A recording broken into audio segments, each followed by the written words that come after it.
All right, so I'm going to start going through the list of shows. So we're going to start out with shows coming up on Saturday, February 1st, 2025.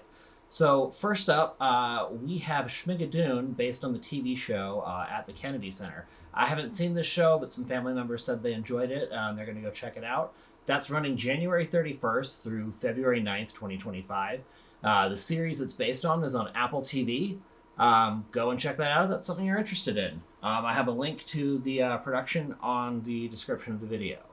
Next up on Saturday, February 1st, 2025, we have the 930 Club with All Good presenting Sungazer. Sungazer, they have this track called Cool 7 that has a really fun, funky, shreddy intro into a groove that feels like an 80s movie. The percussion has a great swing to it. Tech metal heads, dance club, and classical music fans alike are going to like this one. They do instrumental. So there's no lyrics for anybody to argue about. It's a good vibe. They're solid players. I recommend checking them out. And playing along with them is Salami Rose Joe Lewis. Her stuff is really spacey synthwave. It'll have you bobbing your head and vibing out quick.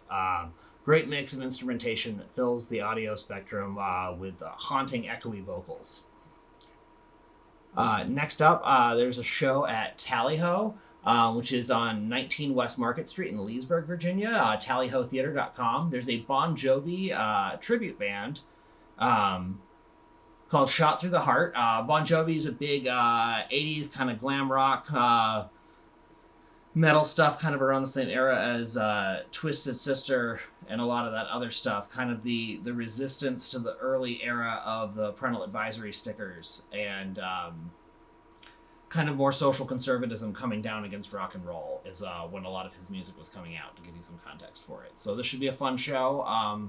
His music's connected with people for a long time. When I was at George Mason, we went to the Final Four for basketball. Bon Jovi song, every game the marching band covered one of them.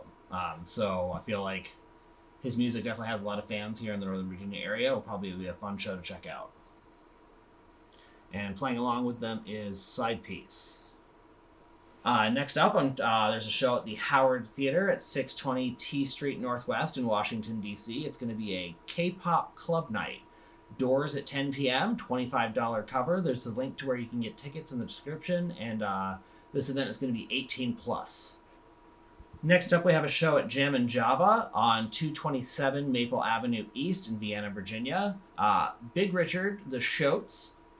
This is going to be an all-ages show. Doors at 7, show at 8 p.m.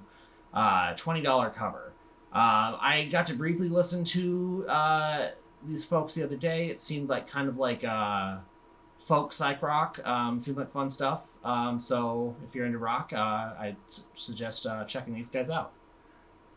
Next up is a show. This one's already sold out, but I figured I'd mention it just because this artist turned out to be so popular in the area. This is at the Birchmere Theater at 3701 Mount Vernon Avenue in Alexandria, Virginia. This is Will Downing. He's an R&B singer. I have a link to his Spotify in the description of the video. These tickets were going for $79.50. I hadn't heard him before I listened the other day. He's got a great voice. Highly recommend checking him out. Next up, we've got a number of performers at Two Silos Brewing at Farm Brew Live on 20109 Discover Boulevard in Manassas, Virginia. Early on the bill from 11 a.m. to 2 p.m., we've got Tejas Singh at the Northern Virginia-based singer-songwriter. And then from that matinee time slot from 2:30 p.m. to 6 p.m., we have Brendan Edwards. It's a Winchester, VA-based singer-songwriter. And on through the evening, 6:30 p.m. to 10:30 p.m., there is Isaac Craft Band, who do a variety of covers. So if you're looking for some live music and some good food and drinks, go check out Two Silos Brewing Manassas.